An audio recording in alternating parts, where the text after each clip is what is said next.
আসসালামু আলাইকুম। আমি মোহাম্মদ মহসিন রুবেল, আপনাদের স্বাগতম ক্রাইম নিউজ অনলাইনে।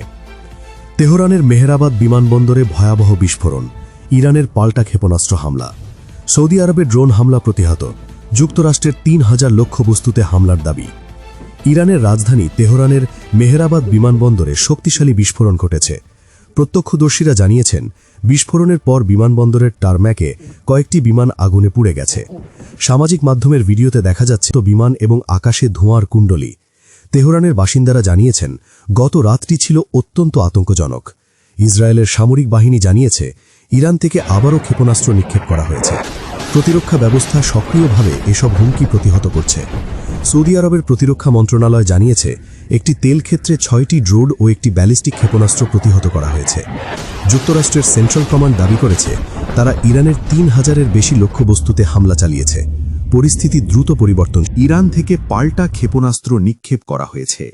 যুক্তরাষ্ট্রের সেন্ট্রাল কমান্ড জানিয়েছে, তারা ইরানের ৩,০০০-এর বেশি লক্ষ্যবস্তুতে হামলা চালিয়েছে। ৪৩টি জাহাজ ধ্বংস হয়েছে বলে দাবি করা হয়েছে। অন্যদিকে জাতিসংঘে ইরানের দূত অভিযোগ করেছেন, এসব হামলায় ১,৩৩২ জন বেসামরিক নাগরিক নিহত হয়েছে। এই ঘটনার পর আন্তর্জাতিক উদ্বেগ আরও বৃদ্ধি পেয়েছে।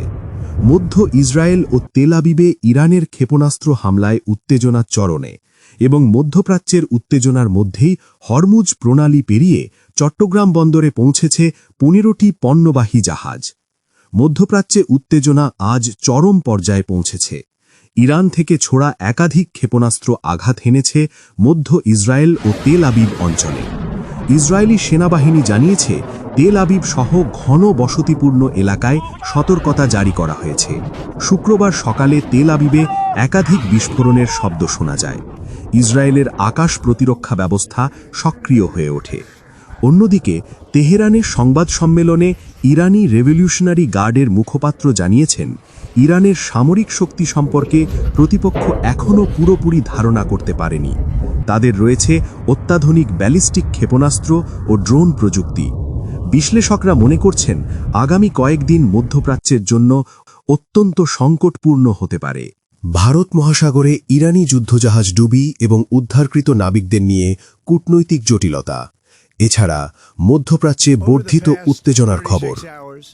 প্রথমে আসি ভারত মহাসাগরের ঘটনায়।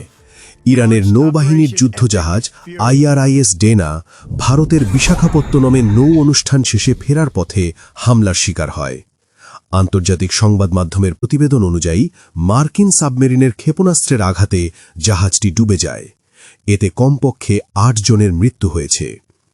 শ্রীলঙ্কার নৌবাহিনী উদ্ধারকৃত নাবিকদের চিকিৎসার ব্যবস্থা করেছে।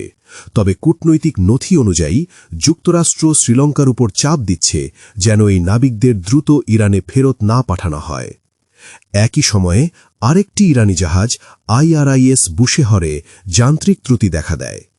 এর ২০৪ নাবিককে কলম্বোতে নিরাপত্তার জন্য আনা হয়েছে। অন্যদিকে মধ্যপ্রাচ্যে পরিস্থিতি আরও উত্তেজনাপূর্ণ হয়েছে। ইসরায়েল যুক্তরাষ্ট্রের যৌথ অভিযানে তেহরানে শোক ও প্রতিবাদের পরিবেশ তৈরি হয়েছে। এই ঘটনার পর ইরানের প্রশাসনিক দায়িত্ব অস্থায়ীভাবে ৩ সদস্যের কাউন্সিলের হাতে দেওয়া হয়েছে। এই ছিল আজকের প্রধান সংবাদ। আরও নতুন সংবাদের জন্য আমাদের সাথেই থাকুন। আমি মোহাম্মদ মহসিন রুবেল, ক্রাইম নিউজ অনলাইনের পক্ষ থেকে ধন্যবাদ।